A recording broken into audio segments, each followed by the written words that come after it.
travelers to the realm of ancient gaming Yeti.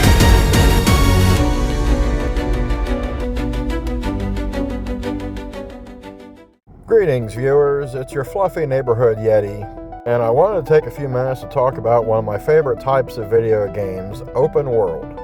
Now, I know not everybody loves open world games, and it's gotten even worse lately with so many franchises being made into open world games. I think a lot of gamers maybe liked it at first, but are kind of getting burned out on everything suddenly becoming an open world game.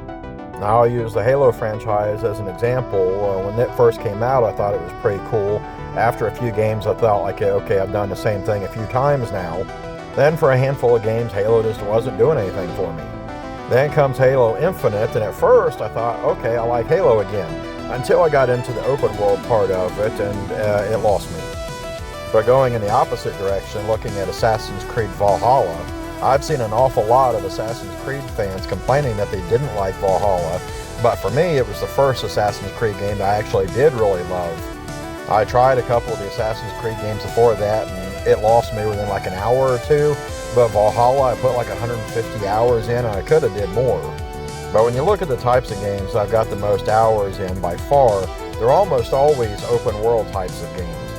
Now, I can already hear somebody arguing it takes so long because of all the crap you gotta do, all the extra traveling around and exploring that you wouldn't have to do in a more linear game. But I want to clarify that if I'm just not enjoying my time with the game, I'm not going to spend hundreds of hours with a game. If I'm sinking 100, 200, 400, 1,000 hours in a game, it's entirely by choice because I'm valuing my time with the game. So if you look at something like The Elder Scrolls or Fallout, those are games I've always got hundreds of hours apiece in. Heck, Fallout 76, I've got well over 1,000. It's much the same with the Grand Theft Auto games. I've spent so many hundreds of hours apiece in those. And Grand Theft Auto Online, I've got thousands of hours in. Now, I get that some people want a trimmed down, concise, focused gameplay experience where you get a little bit of narrated, story-driven gameplay action for like 10 hours and you move on to something else. Now, I can appreciate that, and I often have, but I think what I like about open world games is it's my story to tell at my own pacing. I can do whatever I want, whenever I want, however I want, for whatever reason that I want. I know back when I started playing Grand Theft Auto San Andreas, which was my entry point for the series, then I went back to 3 and Vice City.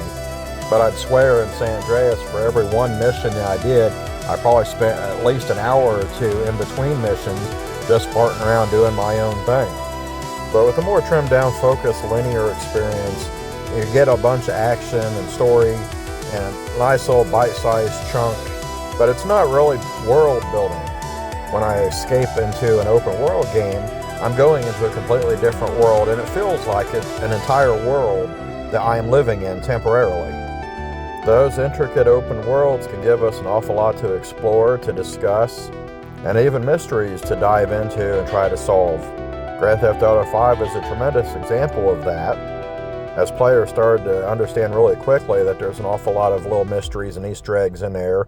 And here it's been well over a decade as of this recording, and they're still trying to solve some of the deeper mysteries. And if you really dive into it, maybe watch some of the videos they're diving into it, you really tumble way down the rabbit hole.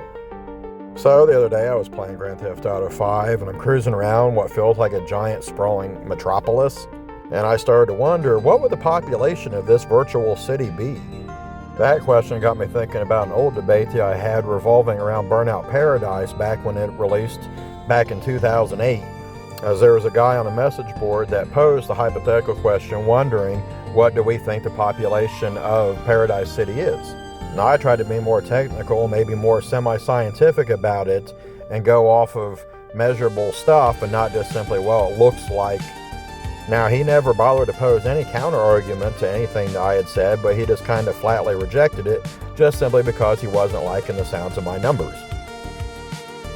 So, on Burnout Paradise, one of the problems that we're going to have to get out of the way is some of the incorrect numbers floating around the internet out there, and I just can't seem to stop them. Specifically, what I keep running into, especially when people are making lists or videos of the largest video game worlds, they keep citing 200 square miles for Burnout Paradise. Now, Burnout Paradise is, in fact, nowhere remotely near 200 square miles. I think that the confusion comes from the developers themselves citing over 200 miles of roads in the game. But 200 miles of roads isn't at all the same as 200 square miles of map. So as a simple illustration, let's say we have a hypothetical 1 square mile map, 1 mile by 1 mile. Then you put 10 streets running north to south and 10 running east to west across that, and each of them are the entire width of the map, so a mile apiece. So that puts us at 20 streets, each a mile long, so that's 20 miles of roads in a 1 square mile map. So how can we figure out the actual size of the map? Well, the game kind of helps us out with that. Now I have to confess I haven't really spent any time in Burnout Paradise in many years, but I did recently boot it up just for this video. So I'm a little fuzzy about different ways I can get distances in a game, but one that I know is at the bottom right corner of the screen, it indicated how many miles I'd driven in the car that I was in. So I just simply started at the north end of the city and drove to the south and seen how many miles I put on my car. Now I thought that there was another way that the game could give you distances by picking a destination and telling you how far away that destination was, but when I was in the game a little while ago I couldn't find that. By going off the mileage that I put on my car when I went from the north end of the city to the south, it put about 1.5 miles on my car. Now in fairness, that's not the entire width of the city because there are some buildings to the north I can't drive through, and a little bit farther to the south I could have hypothetically went and didn't because that street ended. But it wasn't a tremendous distance, but okay, to be fair, let's just say it was a nice round 2 miles from north to south. And then the main city of Burnout Paradise itself is roughly the same distance from east to west. Now somebody wanting to argue that the map is actually a lot bigger than that could say like, well, yeah, there's a lot more map outside the city. Okay, yes, but that's not the city itself, it's mostly wilderness. The city of Burnout Paradise itself is really just the far east end of the map, and the rest of it's mountains and plains and whatever. There are some little villages out there, but they're separate villages, they're not part of the city proper. So going off of the city itself being 2 miles across by 2 miles is 4 square miles. Now that wouldn't have been a bad size for a video game city, especially back in 2008, but compared to a real-world city, that's nothing. For comparison, my hometown has 8.5 square miles of land, so that's just over double the square mileage of the city of Burnout Paradise. So what's the population of my hometown, 8.5 square miles of land? Well, it's just over 6,000 people.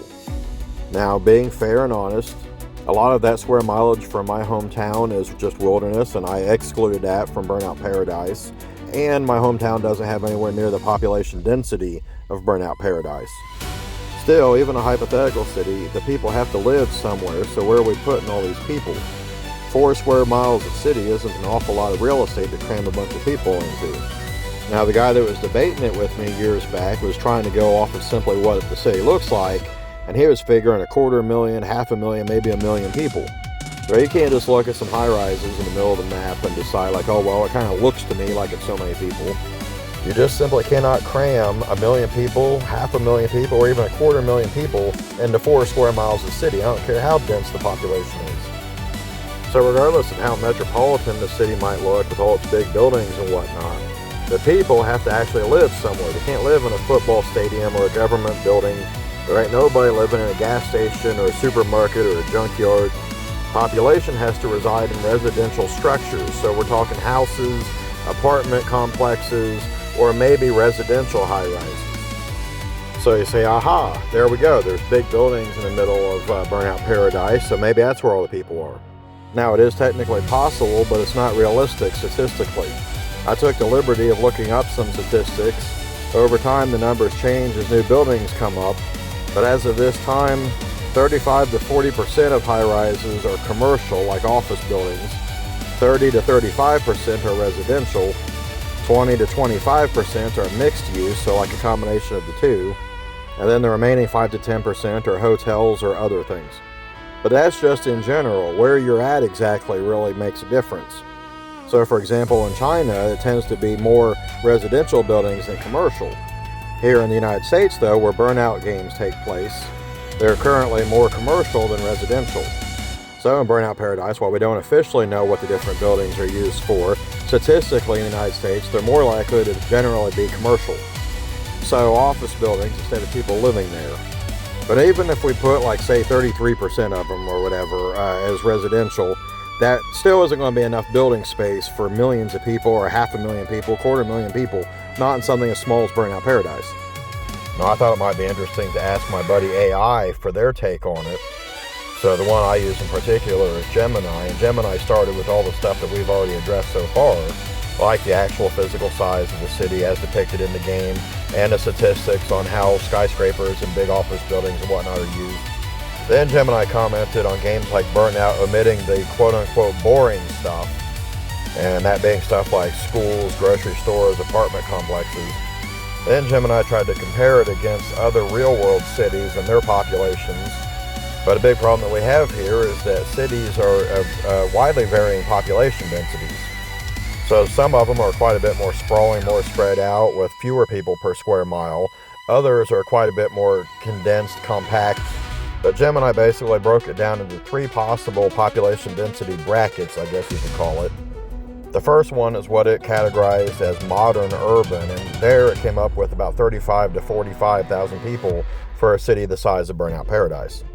The next bracket up from there is high density, which it considered the more realistic probability.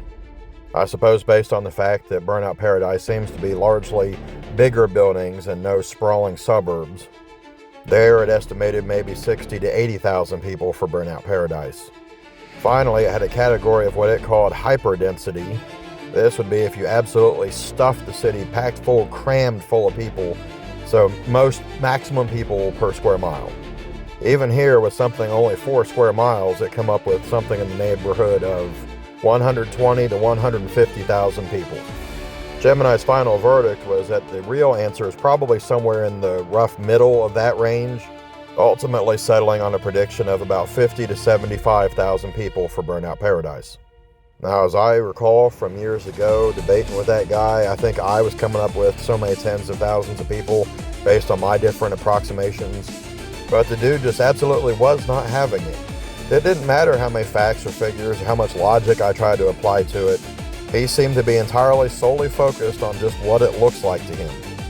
Now, I do totally get seeing all these big high-rise buildings, the city skyline, and thinking, yeah, this looks like a much bigger city than that. But when you actually start to measure it and think about what the buildings represent, it doesn't make any sense. Logically, it just cannot sustain a population of 250,000, 500,000, million people. It just doesn't work. Alright, I feel like that's enough ranting about Burnout Paradise. What about those Grand Theft Auto cities I was referring to? Before I tackle Los Santos as it appears in Grand Theft Auto 5, I don't want to forget to address another Grand Theft Auto debate that always kind of irked me. Now, do not get me wrong, I always loved Grand Theft Auto San Andreas. It still holds a special place in my heart. And for that time, they did a terrific job of world building and created a world that felt a lot bigger than it actually was. And therein lies my problem, that to this day, there's still people that insist that the old Grand Theft Auto San Andreas from PlayStation 2 is somehow a much bigger map than Grand Theft Auto 5's. Now, I totally get why it seems that way. It was designed to feel that way, and for its time, it was a pretty good-sized map. I think part of the reason that San Andreas felt so big was because of its variety, its broad range of locations and environments, but it also used an awful lot of clever trickery. Specifically, the way the maps were laid out, you don't really have much in the way of roads going in straight lines. You can't really drive very far in San Andreas before the road that you're on takes some kind of big sweeping turn. Also, the map had an awful lot of verticality for that time, for that size of a map. By that I mean that it wasn't very flat, but had an awful lot of ups and downs, a lot of almost sheer cliffs. All this meant that unless you were flying, you couldn't very well go in a straight line from point A to point B. Rather, you had to do quite an awful lot of extra meandering around to get from here to there. Additionally, because of the limited draw distances capable of the hardware, you never could see the entire map at one time, even though the farthest ends of it weren't really all that far. But if you can find a 3D render of it that shows the entire map all at once instead of it being faded away in fog, you can see just how small the map is relative to today's maps. The simple fact of the matter is that the entire map, altogether in its entirety, in Grand Theft Auto San Andreas is 14 3/4 square miles. And credit where due, that is not at all a small map. But Grand Theft Auto 5 is still a bit bigger at 29 1/4 square miles. Now, having got the San Andreas versus Grand Theft Auto 5 debate out of the way, what about the city of Los Santos as depicted in Grand Theft Auto 5? Before starting to work on this video, I thought that Los Santos in Grand Theft Auto 5 was a fair bit bigger than Burnout Paradise. However, after closely paying attention to in-game distances listed in the game itself as I'm playing it, it started to look to me like the city of Los Santos is also roughly 4 square miles. I was a little bit surprised at that because of just how big the city feels when you're playing it.